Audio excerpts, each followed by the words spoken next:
has been used, well, that is assumed by Muslims as a eternal book. This is the book that has always existed, according to chapter 85, verse 22 in the Quran. So the Quran makes that claim for itself, that it is eternal, that it is preserved on these tablets that exist in heaven, which means it has nothing to do with human intervention. It has nothing to do with human interaction. It has not been touched by man. And that's hugely important for Muslims, to not only to push, to support, but because the Quran says so, they have no other choice but to believe it's absolutely preserved. Because if it's eternal, how can any human have any interference with it, or any suggestion of corruption or changing, deleting, accreting, things like that? In the Quran also, there are verses that really underline this, that continue this thought. You have in chapter 10, verse 15, and in chapter 18, verse 27. That's Surah 10, verse ayah 15. And you also have in Surah 18, ayah 27, that nobody can change Allah's word. No one can change the word of God. Absolutely not. And then in chapter 15, verse 9, that Allah himself preserves it from corruption, preserves it from being changed. So you have these injunctions built into the Quran, that the Quran is eternal, that it cannot be changed by man, cannot be manipulated, cannot be accreted, cannot be deleted, in any way corrupted by man, and that Allah will make sure of its preservation, that the preservation is there because Allah guards it in chapter 15, verse 9. So with that in mind, you can then understand that Muslims have no other choice but to hold the Quran up way above their heads and to make claims about it, as they have been doing for years now. And if any of you have engaged with Muslims, or any of you know Muslims, or any of you are Muslims, you know that you've heard the same narrative over and over and over again, that there has not been one word change, there has not been one letter change. In some cases, some Muslims say there has not even been a diacritical mark, a dot changed, or a vowel changed.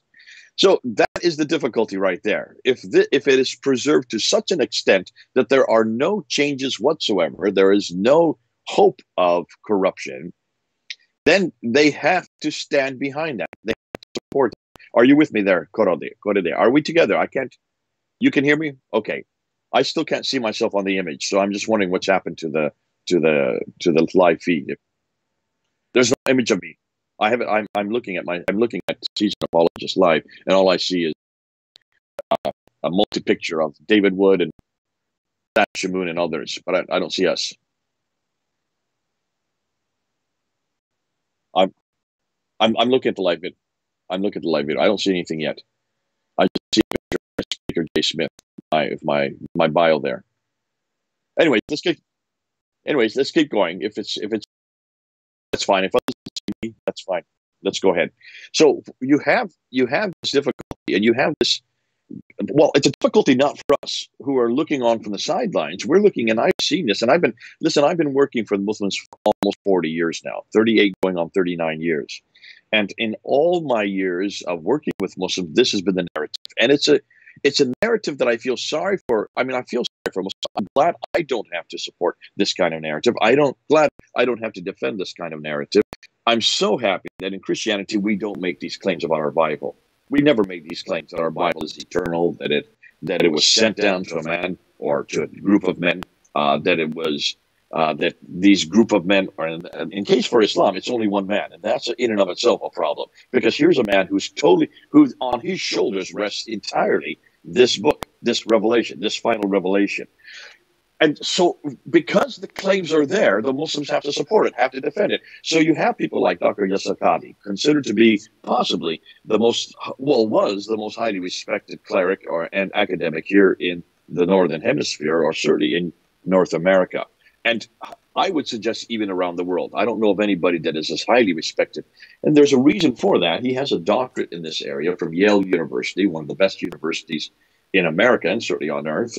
He also has a YouTube channel of about 350,000 subscribers. So you can see he is not only a academic, he's a very popular academic, and he's also on the popular stage. And he has said numerous times in many of his recordings, I've got them on my computer, that the Quran has never been changed. Not one word, not one letter has been changed, ever been changed. And the Quran we have today is exactly the same Quran that came to that came to Muhammad in between 610 and 632, that Uthman then compiled in its final form in 652. So you can see it's been around for 1400 years, unchanged. I hope you're getting that. Yes. Preserved perfectly, Allah himself. And here's the dilemma. If that is the case, then of course they should be able to prove that. They should be able to support that. They should be able to give us some type of manuscript or any type of Quran that's from that period. And I've been asking this since 1995, when I did my first debate on the Quran with Dr. Jamal Badawi at Cambridge University at Trinity College there. This is August of 1995. We're now in August of 2020. We're talking about 25 years later. Wow. I have been asking this for 25 years. I've been asking for any Muslim, if you're listening to me, Muslims, if any of you can provide. Go ahead. Are you trying to say something, Qurani? No, not at all. I'm just listening to you.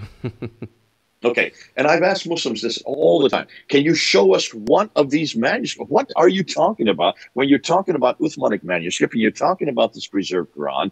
Then for heaven's sake, support it, source it, show us. Give us one reference that we can look at. Give us one manuscript. There are many manuscripts that are out there. Show us one manuscript that is from the 7th century, that's from the time of Uthman, around mid-7th century, 652. Any reference or any manuscript that you can look at that is 114 surahs, that's the whole Quran, it's 114 books, and that is exactly like this book that I have in my hand today. And in all 40 years, especially the last 25 years, when I've been really asking this question, I have yet to find one Muslim that can provide me with one manuscript, with one Quran, with anything that comes close to any Quran that would come from the 7th century. It just doesn't exist. It hasn't existed. Now, that is the first question. What about the manuscript evidence? What about the Quran itself? Where is this Quran? If you say it's preserved, prove it to us. We don't even say that about the Bible, and yet we can go back to 3 manuscripts of the New Testament alone. We have the Sinaiticus that's in the British Library there in London. We have the Alexandrinus, which is right next to it, in the same glass cabinet. They're in the Red Gallery, they're in the British Library in London. We have the Vaticanus, which is from Rome. We have 3 what we call metropolitan codices of the New Testament from the 4th and 5th century, which is 200 to 300 years before the Quran even was supposed to exist. If we can provide complete manuscripts from 200 to 300 years before the Quran, I'm asking Muslims to provide one. Provide one for the time of the 7th century. That's all I'm asking. They cannot. They have not. They've not been able to. So what has happened? And what is now? Let's bring it into the 21st century. Let's go to 2016. 4 years ago, my colleague Hatun Tash, who is from Turkey, she is she's quite a woman. I've known her for about 8 years now. She left Islam, used to be a Muslim, grew up in Turkey, grew up in Istanbul. She left Islam and became a Christian when she read the New Testament and fell in love with Jesus Christ. And when she saw Jesus Christ and compared it to Muhammad, there was no going back. She had to leave Turkey. She had to flee Turkey. She came to England. We met there. She was my student. And she thought I was arrogant because I come across as confident and I come across as arrogant, I guess. And so I had said in my class to her that I go down to a place called Speaker's Corner, and that if anybody wanted to come down, it's only 40 minutes away. So she came down that next Sunday and never has stopped coming. She has been coming ever since. And if you look at my Fander Films, Pfander Films, that's my YouTube site. If you look up on Fander Films, you'll see that for the 2013 up until about 2017, so we're talking about up to 3 years ago, she is the woman that's next to me on the ladder. She is the one that was my right-hand woman, you might say, and has engaged with the Muslims. We engaged every Sunday. I did this for 25 years. Wow. 1992 up until 2017. Every Sunday that I was free, I would be at the corner, up on the ladder, confronting sometimes hundreds of Muslims on almost any subject you can imagine, and especially on the Quran, on this subject. So she was up there standing next to me back in 2013. When she took a trip to North Africa. While she was there, she went into a bookstore And she wanted to find a Quran. She just wanted to find an Arabic Quran because she was in Morocco for the students she was teaching. And a fellow there in the bookstore said, "Which Quran do you want?" She says, "What do you mean, which Quran? I thought there was only one Quran." And he says, "Oh no, we have the Warsh, we have the Qalun, we have the Ibn Makatir, we have the Ibn Amir." She says, "What are you talking about? What are these names of these different people? These are names of people. There's only one Quran. It doesn't have a name to it. It's always called the Quran." And he says, "Oh no. There are many different Qurans. And in fact, he says the most popular one is the one called Hafs, the Hafs Quran." And so that was the first time she'd come across this. Now, I knew about this because I remember getting this. I remember hearing about this when I was doing my master's degree at Fuller Seminary there in California back in the 1980s. And so back to London, and bought. They only cost a few pounds. She said, "Well, give me whatever you've got." So she came back with them to London.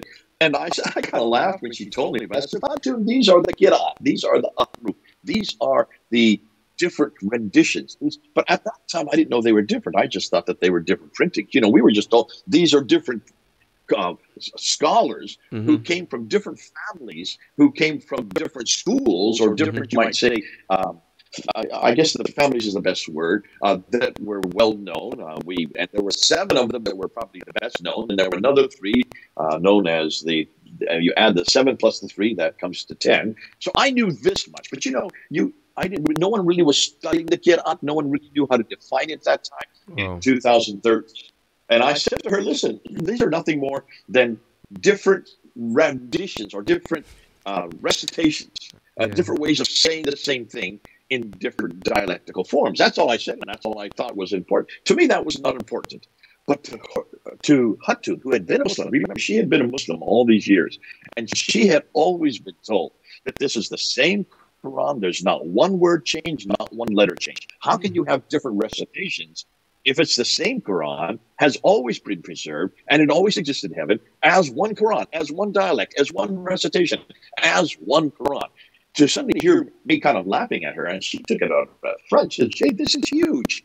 This is you don't say this as a Muslim." I said, "I know Muslims say that, but what they really mean is it's the same manuscript. It's the same consonantal text. It's the same skeletal text. That's all they're saying. That hasn't changed." She says, No, Jay. You don't realize what you're talking about because you're not grown up as a Muslim. I have. She says, to hear someone, or to even know that there is another Quran that is different from this Quran, the one that we're always reading, the one that I've memorized, the one that my father has memorized, he was an imam, still is, that to see that there are maybe a different way to say the same thing, immediately you're changing words, you're changing letters, are you not? And I said, "Well, yeah, okay, so you're changing words, you're saying letters. So what's it? Jay, don't you get it?" And she had to really get my attention on this because I didn't think this was that important, Corredi. I didn't really think this was important back in 2013. Yeah. So she decided she was going to see if there's any more. I said, "Well, there's about 30 official ones that you can get. If you go up on Wikipedia, just look up on Wikipedia. They list them there. Here it is. I've got it right there in front of you. This is the page from Wikipedia. Now it's my heading up there, not that blue, but this is what they'll give you on Wikipedia." Wow. Now, Wikipedia didn't exist back then at that stage. But if you go up today, this is the 30 that they'll show you. And if you have I don't know if you have it, Corredi, if you have the PowerPoint that I sent you. It's up. Just let me know the page you want me to go to. I want you to go to slide number 23. If you go to slide 23, there it is right there. Okay, and maybe you can put that up. And if people can see that, then I'll just explain it, unpack it for you. Because I want to make people to realize that this is nothing that is secretive. This is nothing that is undercover. This is quite open. Muslims are quite open about this. This is why I was so shocked that it was so devastating for Hatun back there in 2013. Do you have it there in front of you? Yes. So it's actually right now on the screen. Okay. Take a look at that. If you can all look on the left side, do you see the green names? Do you see the names? Are they in green for you, Jorge? Yes. I can't see it since I don't see it here. Okay. Those are the initial 7. Those are the most important. Those are the 7 readers. The 7 readers. And Hatun starts, well, let's get those 7 first. And then if you look below that, there's another 3 red ones. You see the 3 red ones there? Yes. Those are the other three that were added much, much, much later. Now, take a look at underneath this first seven, 1, 2, 3, 4, 5, 6, 7. So you have Nafi, you have Ibn Kathir, you have Ibn Amir, you have Ibn Abu Amir, sorry, then Ibn Amir, then Asim, and then you have Hamza and Kisai. Those are the 7 reciters. Those are the 7 readers, or the 7 qira'ah. These are, I mean, there's many different words you can give to them, but they are the best of the best. These are the ones that everybody talks about when they're talking about the 7 recitations that Muhammad received. So when Muhammad was receiving these revelations according to the traditions, now I'm going to say the traditions. When I say traditions, I'm talking about the hadith, which is from 870 of Al-Bukhari, Sahih Muslim, Ibn Dawud, and Tirmidhi, and others. Whenever I talk about the Sirah, I'm talking about his biography. That's from Ibn Hisham and Al-Waqidi, which is from 833 and 835. And when I talk about the commentaries, the tafsir, the commentaries, that's from Al-Tabari, 923 and later. And when I talk about the Tahriq, which would be the histories, that's also from Al-Tabari, 923. Have you noticed the dates? Look at the dates I'm giving you. So for the Sirah, 833, 835. For the Hadith, 870, 875, 880, and later. And then for the Tafsir and the Tahriq, 923. So we're talking about 9th and 10th century. So everything that comes to tradition comes to the 9th and 10th century. They talk, and they mention, and they refer to these, to Muhammad receiving. And Al-Bukhari is probably the best one. If you go to Al-Bukhari, volume 6, book number 61, hadith number 509, and hadith number 510. In those 2 hadith, you have the story of how the Quran was put together. And it says very clearly that Muhammad was there in Mecca, and he started receiving these revelations from the angel Jibril. Jibril would be Gabriel for us. And so he started receiving these revelations from Jibril, and they would have been in the Qurayshi dialect.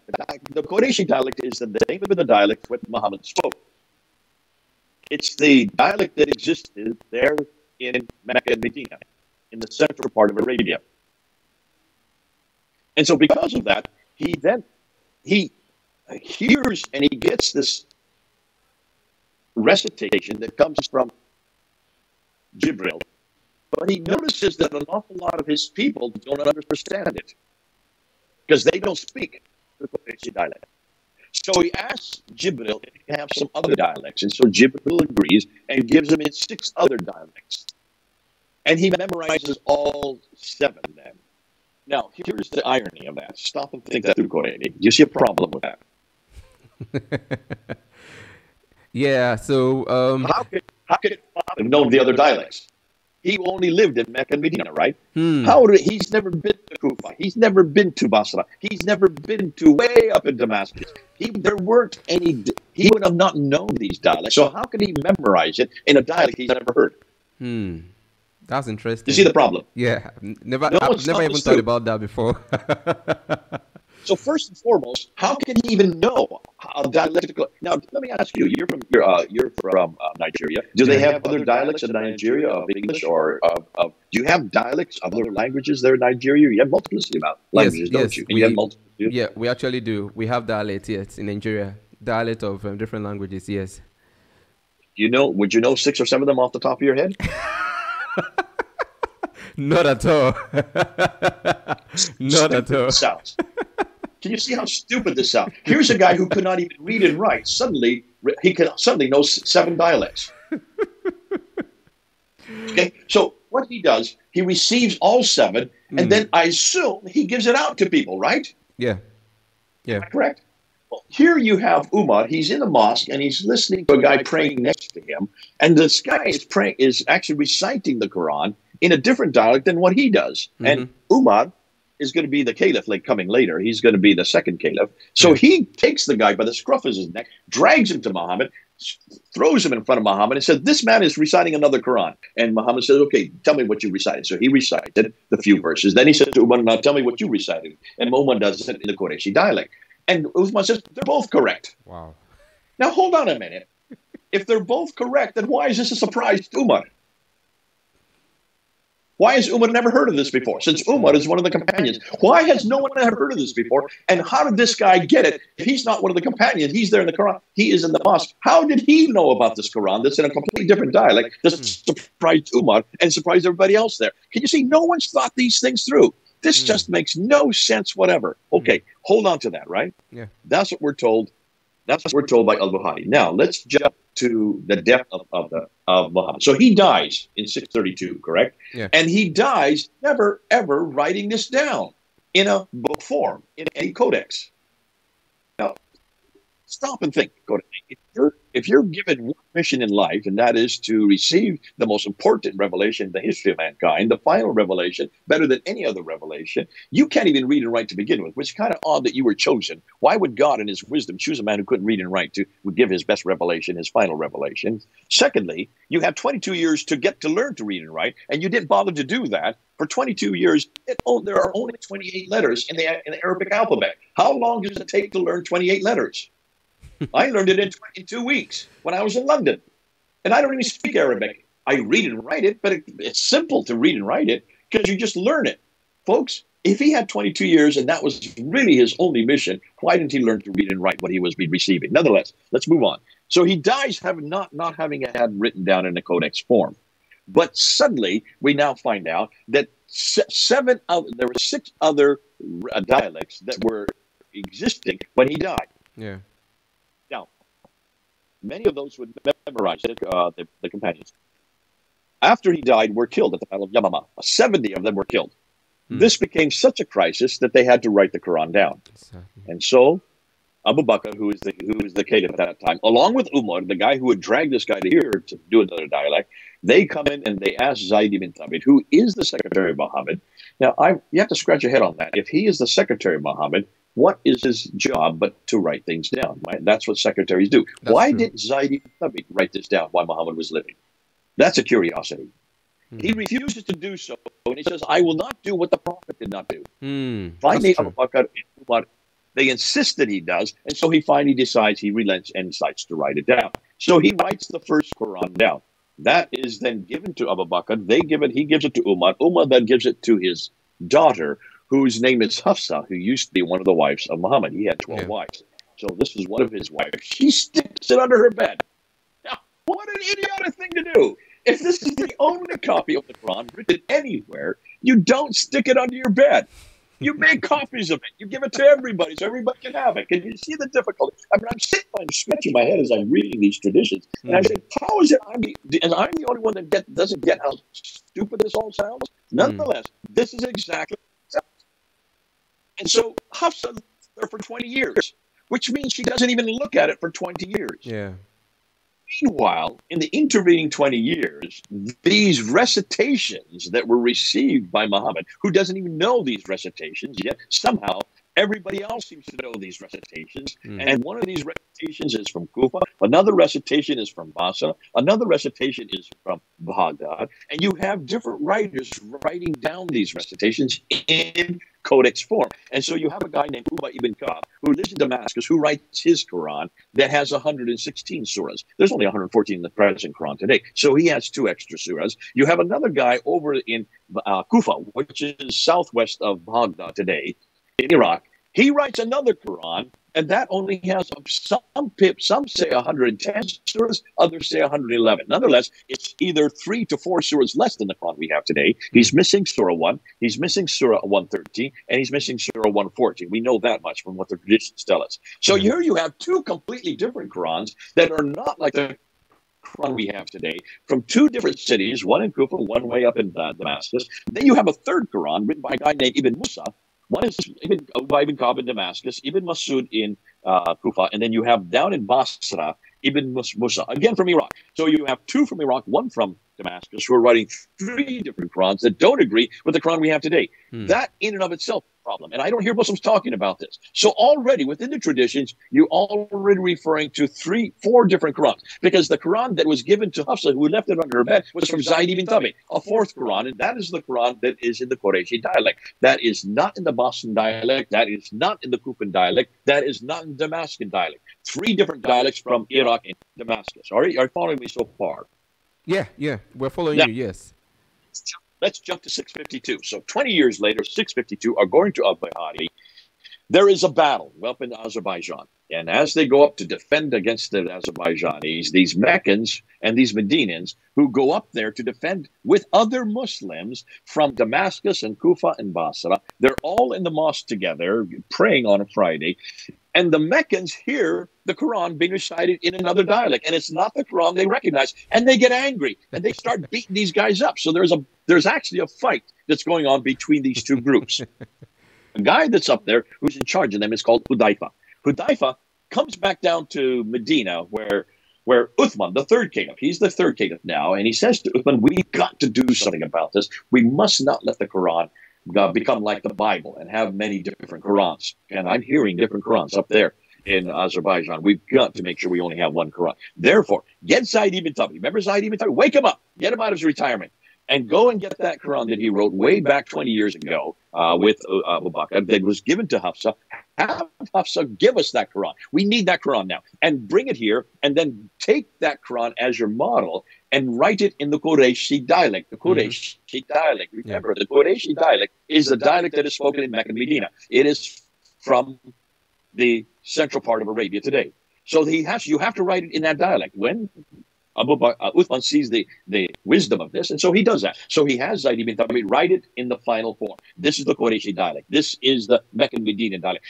This is the dialect that Muhammad heard it in. This is the dialect that exists in heaven. You cannot have 7 dialects existing in heaven, right? You can't do that. You only have one Quran. Every Muslim tells you there's one Quran. So what is the Quran that's the one Quran? It's the Qurayshi Quran. It has to be the Qurayshi Quran. Am I correct, Quran? Yes.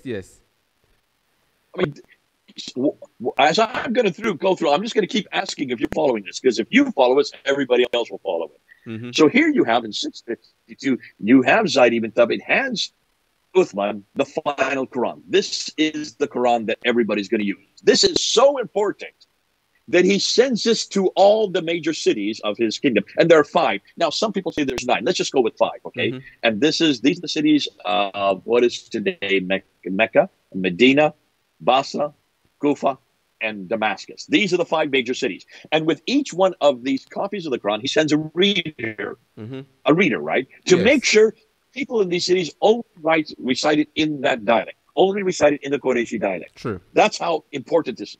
So what does he do next? He then burns all the other dialects. Now, I've heard Shaminani go on and on about these are just recitations. These are recitations. Folks, if you're burning something, these are not recitations. These are written texts. Exactly. A recitation is something you say orally. How can you burn an oral recitation? Unless you burn someone's tongue, unless you burn their mouth, unless you burn their... How can you do it? You can't burn someone. You've got to burn a book. You've got to burn a parchment. You've got to burn a vellum. You've got to burn a papyrus. You've got to burn something that's burnable, that makes carbon, right? So he burned something that was written down. And these recitations had to be written down in order for them to be different than the Qurayshi one. In order to have a recitation that's written down in an Arabic text, you need dots and you need vowels. Exactly. You need 5 dots and you need 3 vowels. There were no dots and vowels in the 7th century. Wow. That early. Does anybody see a problem here? I mean, the fact that you're laughing, Qur'an, says that you see a problem here, right? Yeah, there is. Why hasn't anybody thought this through? Muslims, we're not that thick. But evidently, the Muslims who've been reading this for 1,400 years have not seen what we see. And I'm trying to say to Muslims, either people are thick or inept, or they don't want the world to know about this. They don't want anybody to hear what I'm telling you today. Can you see why? Because there is error after error. There's hole after hole after... Did I say hole? Yes, I did say hole. We're going to get to that. I'm going to give you hole after hole after hole, because these are things that anybody who has an 8th grade education can see. These are problems that nobody has been there to say openly, because this is what Muslims don't want you to know, what I'm telling you now.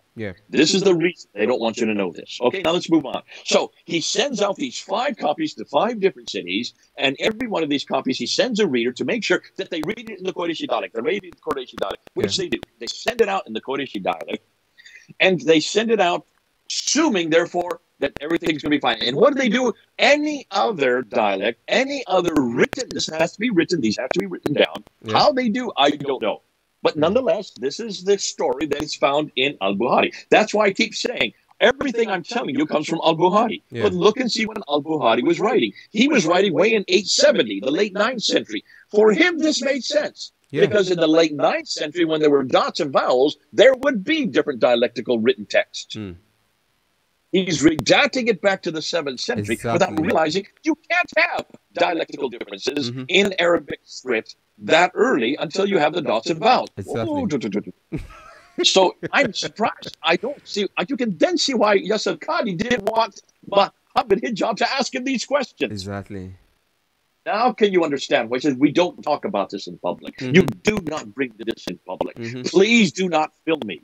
Take my class. Take my class and I'll explain it to you there, but not open. Yeah. Behind closed doors we can talk about it. But this is the narrative that has holes in it. Holes in it. And you people who are putting this up on YouTube, you're doing us this favor because I have to live here in the West. I have to live here in the United States. I have to live in Yale University. And I heard this in Yale University, and I went through a crisis.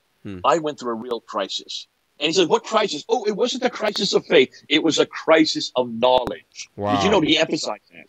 This is a crisis of knowledge. Oh, his faith was fine. Within 2 minutes, I absolutely believe the Quran is preserved. I absolutely believe the Quran is protected. There is no change to the Quran. It is the same Quran that exists today that was from the time of Abu Bakr, the time of Muhammad, that exists in heaven. Remember, he went into that mantra.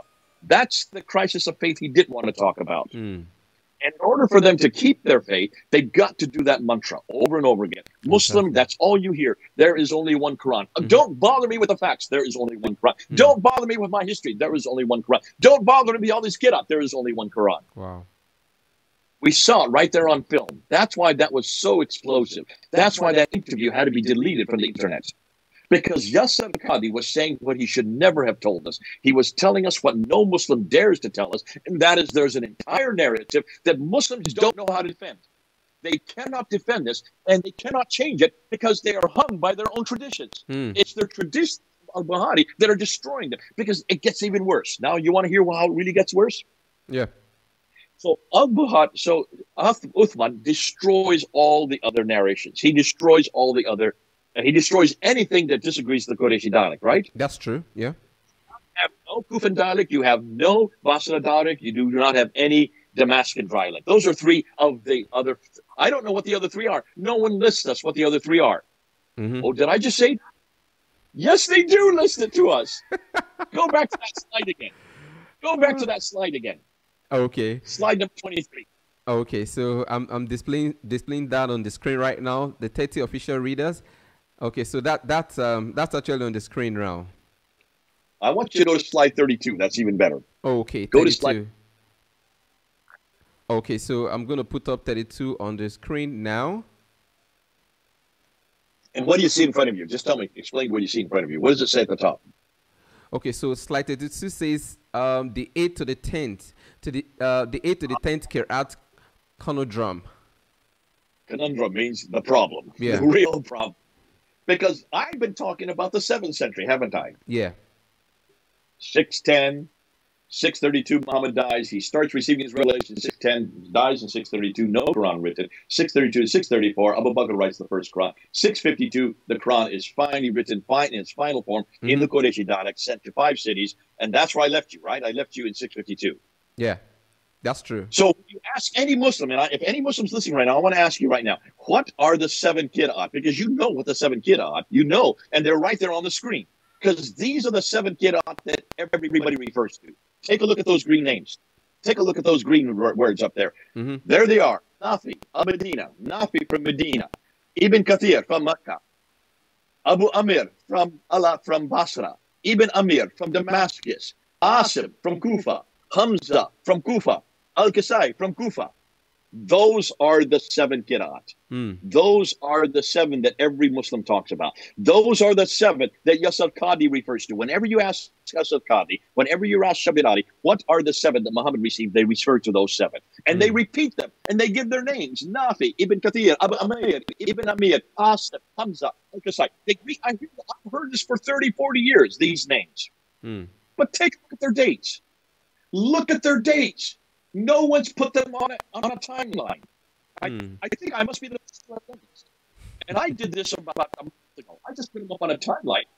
And I said, folks, are you looking at the dates they died? Yeah. Look at the dates. The earliest one is Ibn Amir. You see that there? Ibn Amir? Yeah. He died in 736.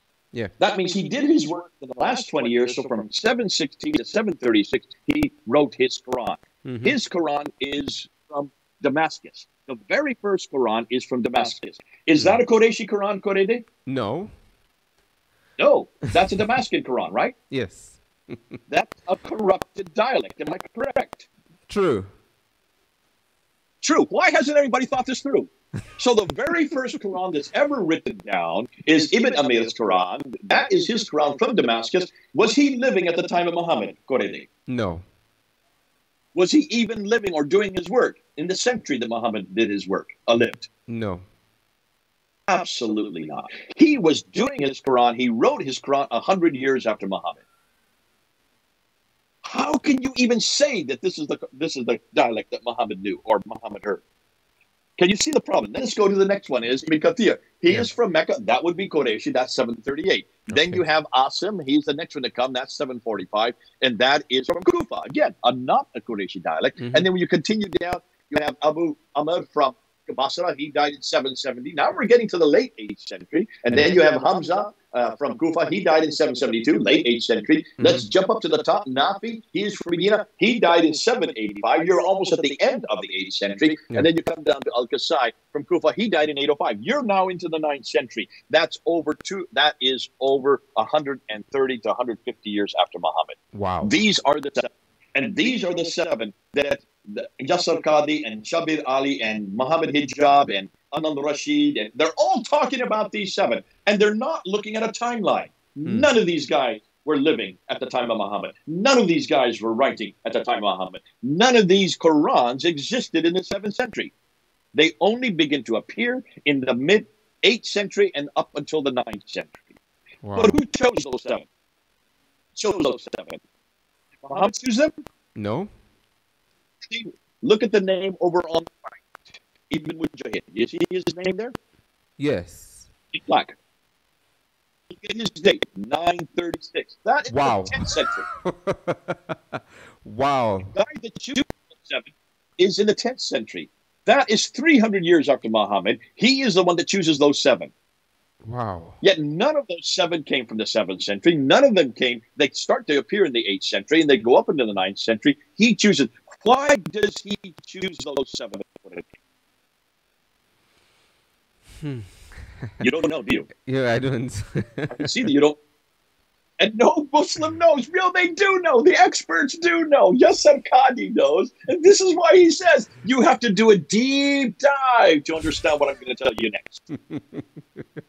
When you do a deep dive, as Yasser Qadi says, then you're going to hear why Muhammad did it. You know why he chose those seven? Why? I want you to go down to slide number, I'm going to show you here. Slide number 45. Slide number 45. Okay. So, want to bring in 45. All right. So, this is slide number 45. And then we have the Qira'at between Ibn Kathir, that's Mecca. I believe that's what you're referring to, Dr. J? Yep. That's what I'm referring to. Okay, great. So we have that. You see Ibn Kathir? Yes. I actually see that. And there's Ibn Mujahid down below. I put them at the bottom, 2 green circles. Yes. Look at all those other names in between. There's 59 names in between, right? Yeah. Those are 59 different Qurans that came in the line of Ibn Kathir. These are 59 other students who are riwayats or rawis, they call them rawis, are transmitters that receive from Ibn Kathir and write their own Quran, but that does not agree with Ibn Kathir. Wow. So Ibn Mujahid, in 936, he has to decide amongst these 59, just 2. He has to choose 2. And who does he choose? He chooses Al-Bazi, that's on the left there, and Qutbul, that's on the right. Yeah. Their Qurans were written in 864 and 904. Their Qurans are written in the 9th and 10th century. Ibn Kathir's Quran is written in 738. So his Quran is written in the 8th century. Their Qurans are written in the 9th and 10th century. They never knew Ibn Kathir. They were not even living when Ibn Kathir was living. They were only in the stable of Ibn Kathir. But they have completely different Qurans. Wow. Now stop and think. When we get a Bible manuscript, right? They discover a Bible manuscript, right? Mm-hmm. Anywhere in the world. What's the first thing you do? You read it, right? Exactly. And then you look at it and you compare it with the earliest Greek manuscripts. Am I correct? That's true. Word for word, letter for letter. The very thing Yasser Qadi do is what we do with our Bible manuscripts, right? Yeah, that's true. And if it does not agree with the earliest Greek manuscripts, we throw it out as a fraud. Mm. Am I correct? Yeah, true. That's called textual criticism. Exactly. That was created in the West. We do textual criticism on Shakespeare's writings. We have done it with the Beowulf. You do it with all the secular writing. But the Bible has had the most textual criticism done of it than any other book in history. That's Only true. the Bible has passed this test of textual criticism. That's true. So what did Ibn Mujahid, what did he do to find out whether or not he should choose Al-Bazi and Qunbal? Did he look at any writing? Not one word. Did he even open it up? Not once did he open up the writing. He was not concerned with what was written in Ibn Baz al-Bazi's or Qunbal's text. He was only concerned with how many students they had, how popular they were. It had everything to do with popularity. It had everything with how many students came after you. And depending on how many students, it didn't even matter whether those students wrote what you wrote. Who cared? He didn't look at what they said. He just wanted to see how popular they were. And that's why they were chosen. And he threw out the other 57. All right? Wow. Look at the next. Go to the next slide. Okay, so right here on the next Nafi. slide, yes. Nafi from Medina, right? Yeah. And then who did he choose? Now, he has 63 he could choose from. 63 other Qurans that exist in that family, that exist as students of Nafi. Now, they weren't really students because they weren't even living most of them at the time that Nafi was living. You can see that just by looking at, well, the two that he did choose were living there, but they take a look at Qalun and Warsh. Those are the two that were chosen, which is the most popular in North Africa. Mm-hmm. Qalun was chosen, but Warsh should never have been chosen. Why? Because there were two others that were much more important, actually, that were much more popular. One was named Ismail ibn Jafar, and the other was named al-Musayyabi. You can see them over to the left there, if you look closely. Those two had much better strings, were much more popular, but they lived in Medina, and Warsh did not live in Medina. He lived in Egypt, in Cairo, and so that's why he was chosen. He was not chosen for popularity. He was chosen because he lived in a different country. He lived in a different city. So he was chosen for geography. Nothing to do with his text, nothing to do with whether he was the same as Nafi. That was not his concern, Mujahid. His concern was only, I want somebody who's from Egypt, because we don't have any from Egypt yet. Let's choose him. Wow. What an idiot.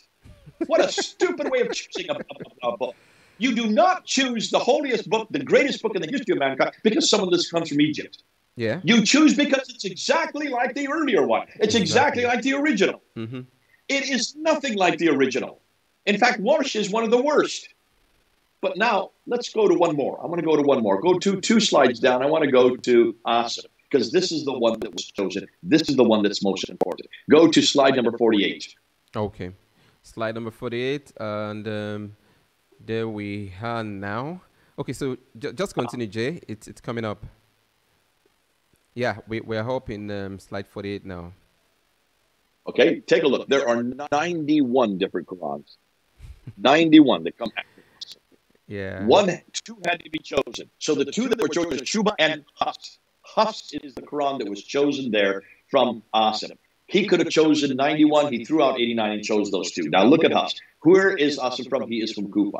Hafs is from Kufa. Hafs is not Qurayshi. Hafs is nothing to do. I want you to go to the next slide and take a look. If you look at all these Qurans that existed from Ibn Kathir, you can see that in slide number 49.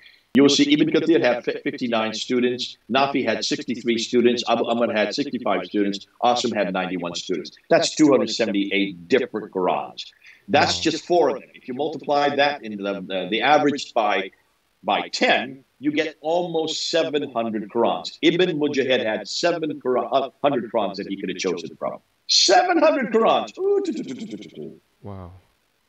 We're not just talking about one Quran. We're not just talking about 10 Qurans. We're talking about almost 700 Qurans that existed between the 8th and the 10th century that were chosen by not just Ibn Mujahid. You have also Al-Ghazali, who then chooses in 1429 the other 3 and the other 6. So that's 9 others that were chosen, making it 30. And he chose those in the 15th century. That's 800 years after Muhammad. It takes them to 800 years to choose the 30 official Qurans that we have today. Wow. The one they finally chose in 1924, 100 years ago, was chosen by Muhammad al-Husayni, Ibn al-Hali Husayni al-Haddad. From Al-Azhar University, he chose Hafs. Why did he choose Hafs? Because Hafs was chosen by the Ottomans. The reason why he chose it was for political reasons. So the Qurans that we have today were chosen for popularity, for geography, or for politics. Not one of them was chosen for their textual accuracy. Not one of them was chosen for their textual credibility. Not one of them was chosen for their textual authority. Not one of them comes from the 7th century. Not one of them even comes from the 8th century. Or I'm sorry, they begin to appear in the 8th, 9th, and 10th century.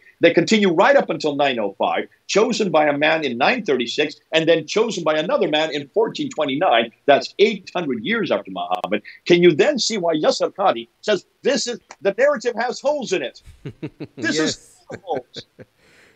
So where is this one Quran they're talking about? And where is the Qurayshi Quran? Because why did the Saudi Arabian government in 1985 decide to choose the Hafs text as the official Quran for the whole world when the Hafs text comes from Kufa? That is one of the corrupted cities. They should have chosen Nafi. They should have chosen Ibn Kathir. They should have chosen Qalun or Al-Bazi. Or they should have chosen, for heaven's sakes, they should have chosen Isa ibn Wardan or Ibn Jumad or Abu Jafar. There were 8 they could have chosen from. Instead of the 8, they chose one of the 22 that were corrupted.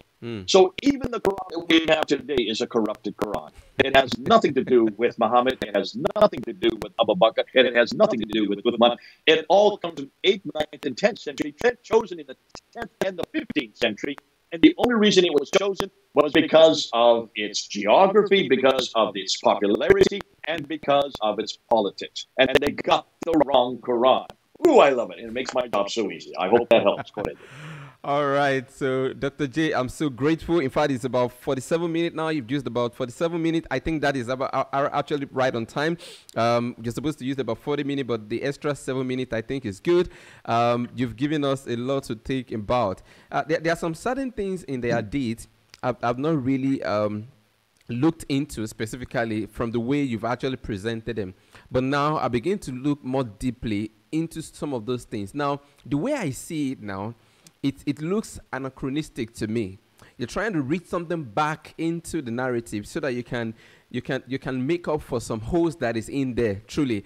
And just like you said, I think this is actually the reason why Yasser Qadi says something like the standard narratives do not measure up, especially when the Western scholars are begin to examine them and begin to criticize them. Because how can you explain some certain things if there are no dots added to the earliest, the Quranic manuscripts? I mean, these are things that are done later, not even during the time of Muhammad, there are no dots. So how do you say that Muhammad received it in 7 Aruf? Okay, so let's agree they are Aruf. Then how can the Muslims now begin to say, okay, we have now 7 Qira'at, we have 10 Qira'at, even when the dot does not exist during the time of the caliphs? I mean, this is something that I seriously need to begin to think about and look into right now, because I was not thinking in that line before. I was not looking into that line before, but then something that you've opened up my mind to, and then the Muslims will really need to answer the questions concerning this issue. So I just want to take a look at the screen now and see if we have some questions right here.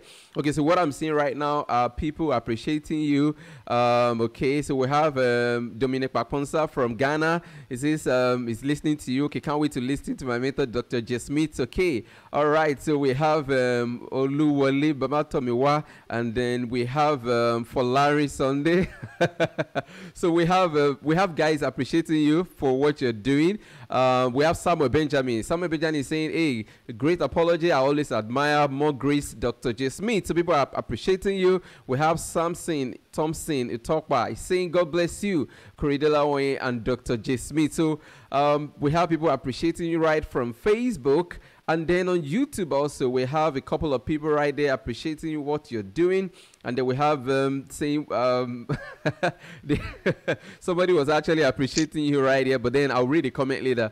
I'm just waiting to see if we have questions right here on Facebook or YouTube, but then I've not seen any question right on Facebook or YouTube at the moment. So if you're a Muslim or a Christian, you're listening to this and you want to ask your question, this is the time for you to ask your question now. You can ask your question because we have just about a few minutes to ask questions. We have, a few minutes, just about 10 minutes now instead of 15 minutes. We have just about 10 minutes for your question to come in so that Dr. J. Smith can actually answer your question. Now, Dr. J. Smith, I have a question before people begin to ask questions. Yeah, go ahead. Go ahead. Okay, just ask me and I'll go ahead and answer it. Yeah, the question I want to ask is, why is it that the vast majority of the Muslims are not aware of the critical history of the Quran, like what you're discussing right now? I know that during the time Yasser Qadhi was discussing this with Muhammad Hijab, in fact, he was saying that, hey, we're not going to be discussing this in the public. So let's talk about it privately. When we're done with the show, you can email me privately. We can talk about it, or you can even sign up for my course.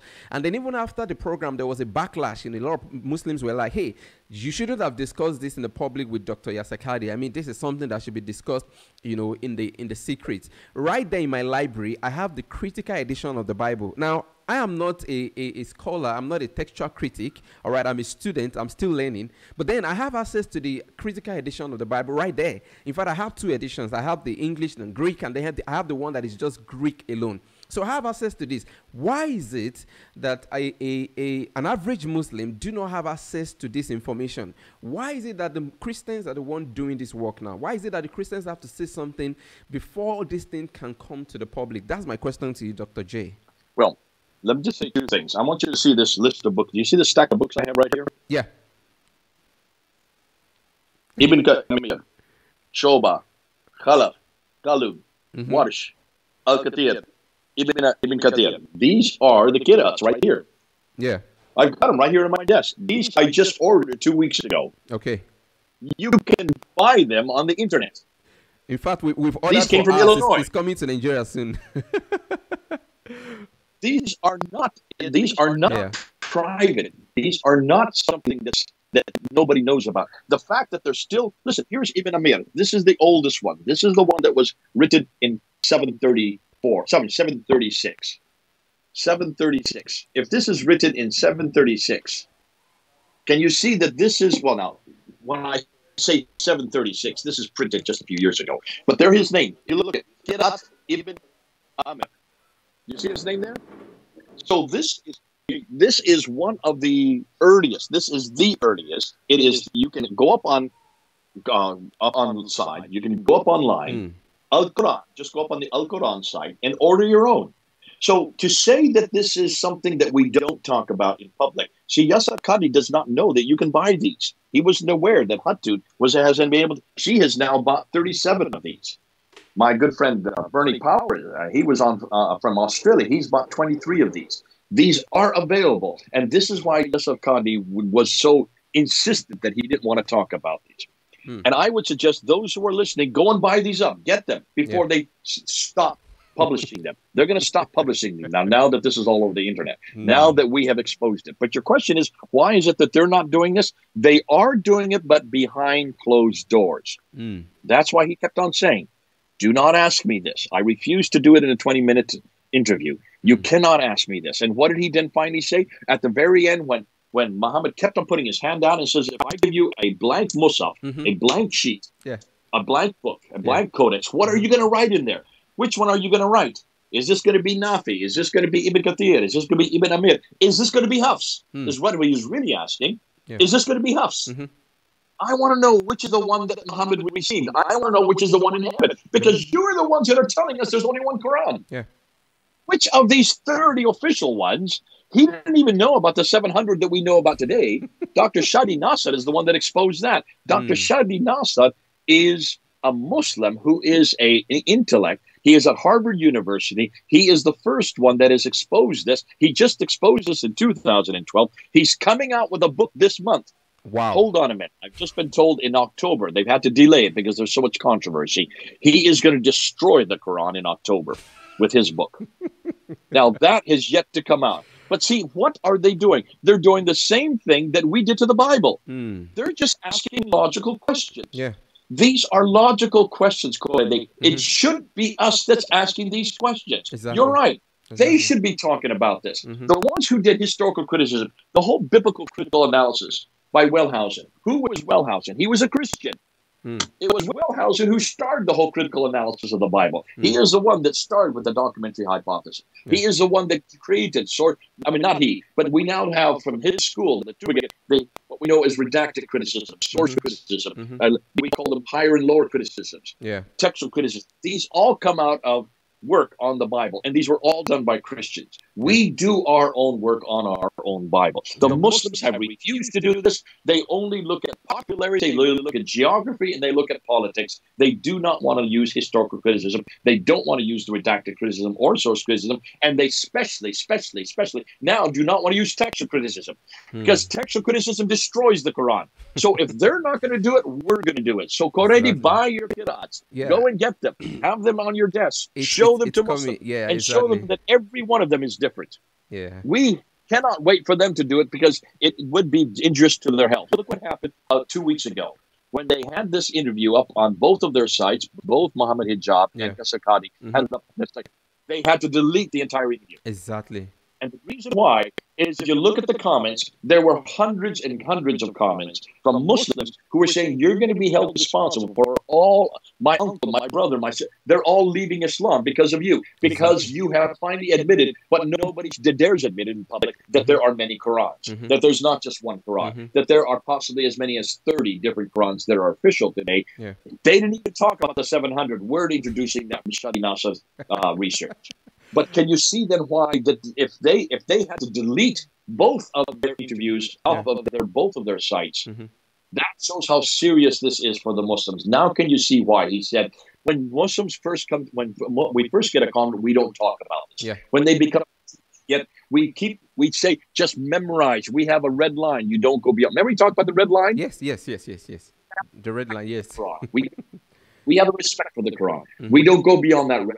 We don't ask questions that stop there. But see, he was at Yale University. There is no red line at Yale University. In the West, we don't have any lines. We don't do that because we don't have any lines for the Bible. You can ask any question you want in the Bible. You can. We are as transparent as you want. We are the ones that created the model, for heaven's sakes. And he was at Yale University. He was hearing these questions being asked of the Qur'an. And suddenly he said, we are, remember he used that phrase, they are looking at us like emperors with no clothes. Exactly. What an admission. That's true. What an admission. We're saying there is only one Quran. We're saying that it is always completely reserved. We are saying that it has no difference, no word, no letter. That's what we keep saying. That's the red line. You have to say that. You can't go beyond that red line. You must never say anything different. And don't confuse me with the facts. And now I'm at Yale University, and they're saying there are many words different. There are many letters. Hattun's team, just by looking at 23 of these Qurans, has found 93,000 differences. Wow. 93,000 different letters, different words, different vowels, different dots. 93,000. And that's just what they have found. Why isn't this known all over the world? Why isn't this the first thing that you hear when you study the Quranic, the text of the Quran? Why don't you hear any of this? 93,000 differences. Looking at just these two books here, I want to show you these two right here. Okay. These are the two most popular Qurans anywhere in the world. This is the Warsh, okay? And this little guy here is the Hafs. Those are the two most popular right here. Warsh for North Africa, Hafs for the whole rest of the world. 90% of the world do now go to this one. Just look at these two books. In Australia, the team in Australia have looked at both these books. They have found 5,000 differences between these two books. Wow, 5,000. And these are not insignificant differences. They change the practice, they change the belief, they change the meaning. In some cases, they change the theology. Wow. Now, why is it that Shabbat didn't know that? Why is it that Yasser Qadi did not know that? Why is it that Shabbat Ali is still going on television? He's still going on his YouTube site, even last week, saying there is no difference between any meaning, any belief, any practice, any theology. Why does he continue saying that? Because he has not looked at those 5,000 differences. He has no idea what he's talking about. They have no school, they have no study that looks at these differences. Yusuf Qadi kept us saying, take my class. He didn't look at these 5,000 differences. He's not going to teach that in his class. He's going to tell you how to answer this question. How do you answer it? The way he answered it. Look and see how he finally answered it after 25 minutes of being badgered by Muhammad Hijab. Muhammad Hijab said a second time, I'm going to give you a blank piece of paper. What is the Quran? Did you hear his answer? After 25 minutes, he gave his answer. They're all the Quran. Every one of them.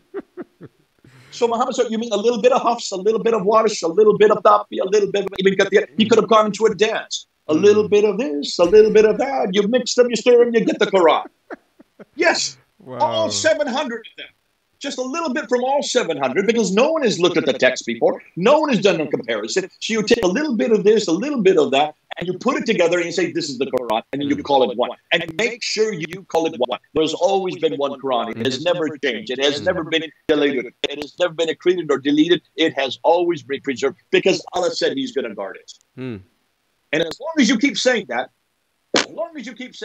you will fool everybody some of the time.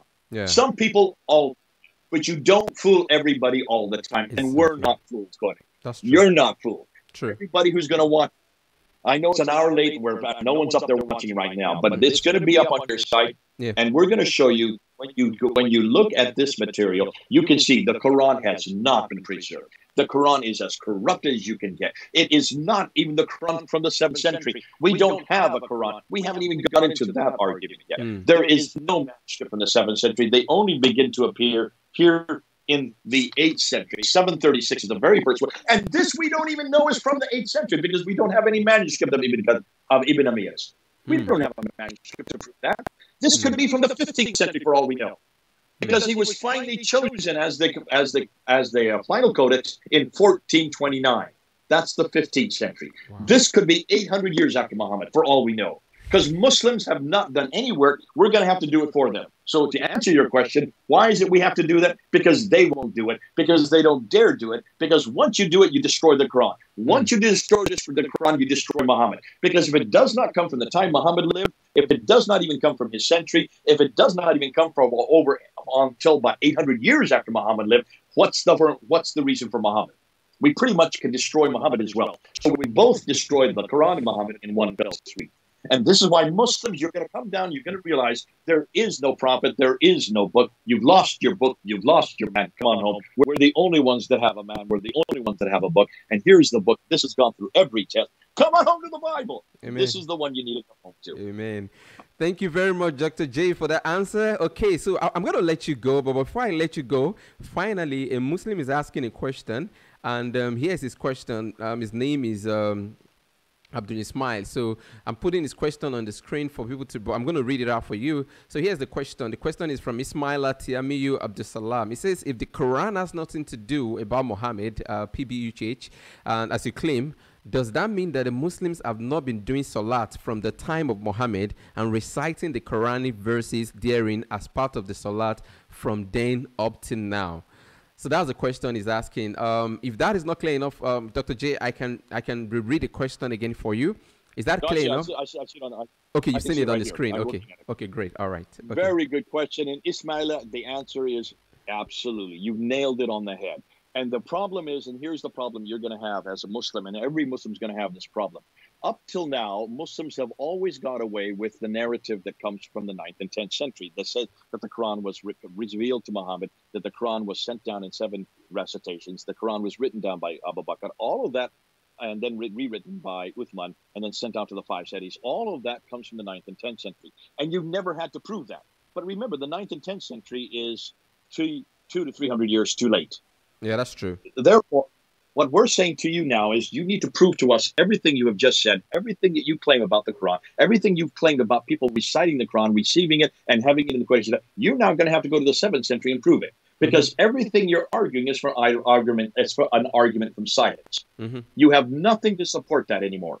As of June 8th, I'm saying now, as of 2020, Muslims, I'm not going to listen to you anymore, because when you make a claim about your prophet, when you make a claim about your book, when you make a claim about Muhammad, or even anything in the 7th century, I want to see something from the 7th century. Yeah. Listen, that's only 1400 years ago. That's very recent. Yeah. We can go all the way back to the 1st century and make claim after claim about Jesus Christ, about the crucifixion. We can go to historical record to prove that he was crucified. We even know from hostile evidence that he was on the cross. We even know from a debate in 52 AD, 20 years after his death, that there were two people that were arguing what happened when he was on the cross. And these were, none of them were Christians. They were actually, they were Greek.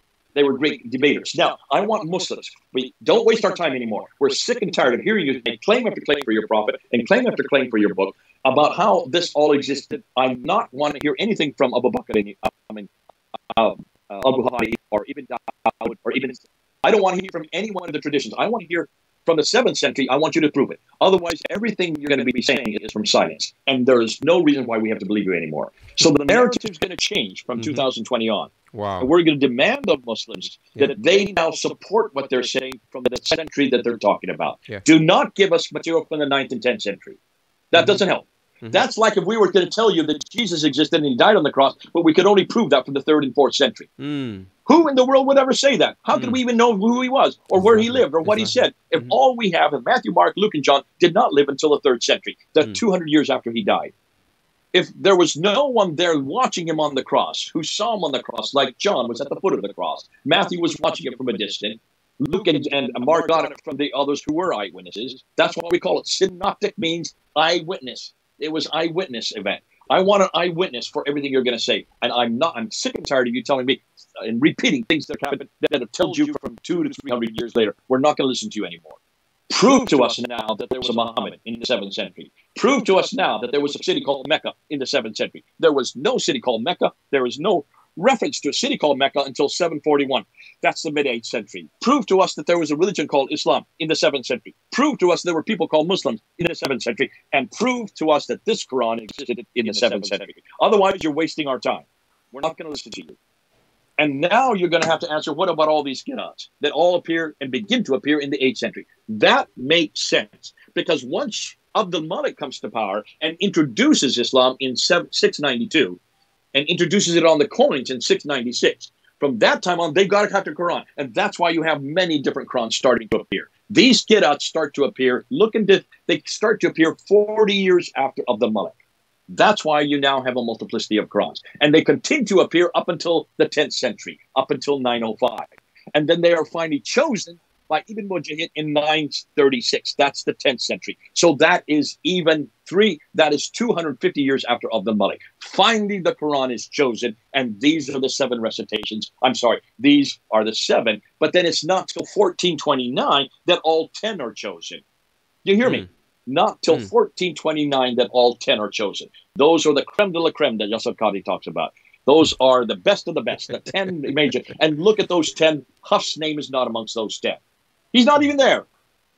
His name's not in there. And that's why Muslims, we are not going to listen to you anymore until you can start filling these holes. There is hole after hole after hole in your narrative. Yeah. And that's why Yusuf Qadi was saying to Muhammad Ijah, there are holes in the narrative. And the people in the West are much more clever now. They have jumped leaps and bounds. Yes, we have jumped leaps and bounds, because we're looking at your traditions. We're looking at your Qurans. We're buying your qira'ats. We're getting them so I can show you physically. These are they absolutely do. I just have 7 here. Hatun has 37. Wow. Journey Powers has 3. I'm buying them.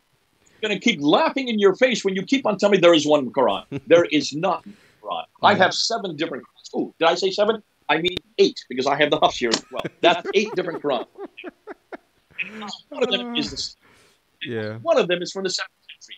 And this one, the one you chose, is from 796. That is almost the 9th century. This is almost the 9th century. And he's from the wrong city. So, it just makes my job so easy, because now I can make it visible. Exactly. I am not arguing from silence. You are arguing from silence. I am arguing from evidence.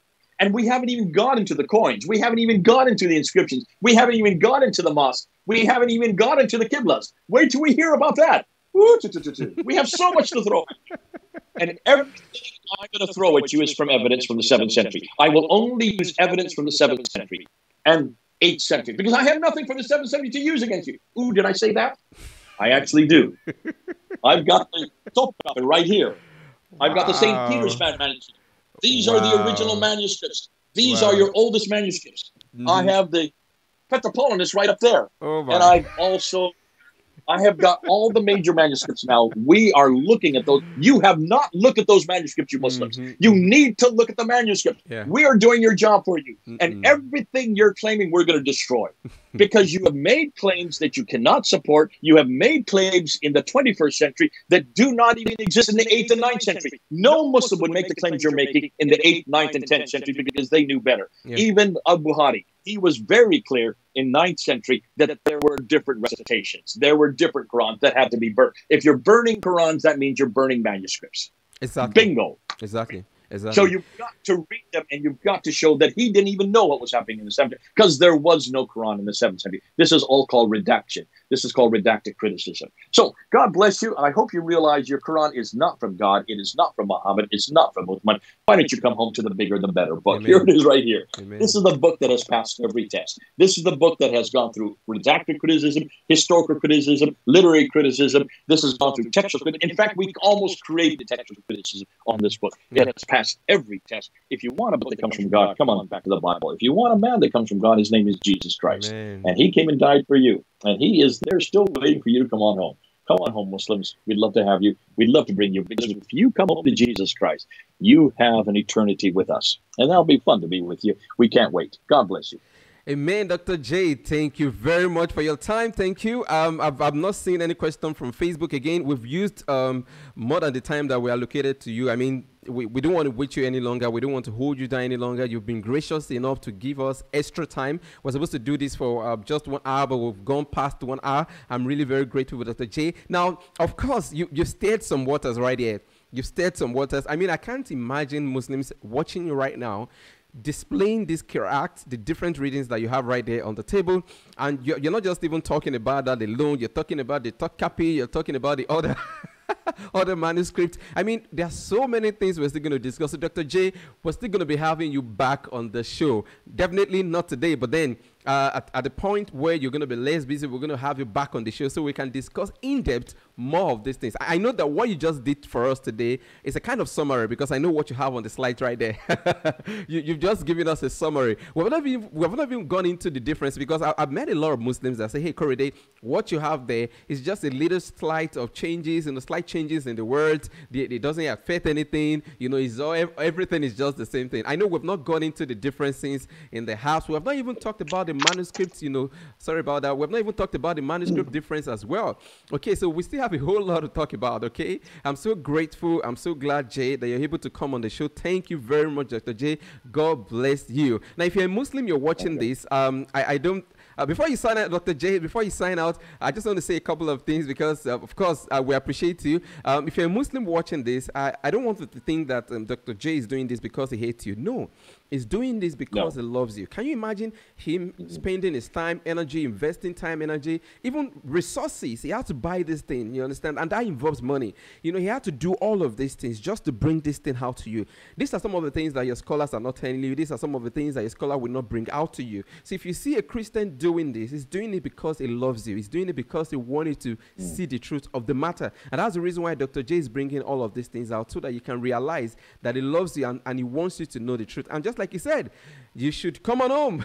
Jesus is waiting for you. If all these things have holes, I mean, the narrative have holes, and you don't know about them, and you're just discovering them about now, I think it's something you need to, you know, think about. So Dr. J, we really want to thank you. We want to appreciate you for coming on the show. We want to thank you. We appreciate your family as well. We thank you for the work you're doing now. Folks, if you are not signed up to Pifanda Films on YouTube, please rush to YouTube and make sure you like the video. Dr. J is releasing a lot of videos. Just yesterday morning, he released another video. So he's releasing a lot of materials, videos right there that you can nail a lot from. So please make sure you head over to Pifanda Films. Yes, Dr. J. The one I just released yesterday goes into everything we've talked about today. It's 2 hours long. Wow. I've done the entire conundrum, the entire problem with the Qur'an using the PowerPoint that we just went through. I go right through it. It's 2 hours long, but everything's on that video. It just was put up yesterday. So go ahead. It's going to be up there forever.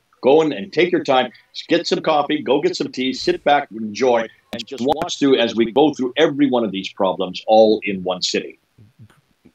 Great, great. So, guys, you can just head over to Dr. J's YouTube channel, and you can have more than what we have discussed right there. So you have all the details and every other things that you need to know about. So thank you very much, Dr. J. Thank you for coming on the show. We really appreciate your time. I can promise my audience that we're still going to have you back. I mean, this is just mind-blowing. This is this is revealing. So we're still going to have you back. Thank you very much for Dr. J for your time. All right, folks. This is how much we can have the program for today, and it's been very fun. It's been very interesting having Dr. J on the program. I mean, see all the things that he's been able to unveil, he's been able to unpack to us, all right? And then, you know, it's just beyond this also. I mean, there are so many things he could say, there are so many things he could elucidate on, but because of time, we have to just end the program right here. So on Facebook, if you want to like us on Facebook, you go to Seasoned Apologist on Facebook. On YouTube, it is Hess Apologist. The program we're having right now is streaming both on Facebook and YouTube at the same time. So even after the program, you can still go back and watch the program again. If you're a Muslim, watch it again. If you're a Christian, please send the link to the video to your Muslim friend. They need to know about this. All the myth of one Quran needs to stop. They need to know, because a lot of Muslim scholars in Nigeria say, hey, it's only one Quran, it's only one Quran. Even this morning, I'm still talking with a friend and they say, hey, it's only one Quran. But we need to show them that it is not one Quran. And they need to know that the narratives has a lot of holes in them. My name is Korede Olawoyin. Coronavirus is still out there. Please, I want you to make sure that you maintain social distancing. Make sure you make use of your face masks. Make sure that you also wash your hands regularly. So please, I want you to make sure that you also pray to God, because God is the only one that can help us out of all this. And at the end of the day, we're going to be in the presence of God, the one that we love most, the one that we refer most. So my name is Korede Olawoyin. Make sure you stick with the program next week. We're going to be having another exciting program next week. We're going to be having Bradford Larry next week on the show. So please, I want you to stick to the program. Like the page on Facebook and YouTube if you have not, so that you can receive updates as well. So thank you very much, and God bless you. I remain Korede Olawoyin. Just wave your hands. Come on, let's do this song together. Wave your hands, everybody. Now, if you know that Jesus has been faithful to you, wave your hands. Come on. Yeah.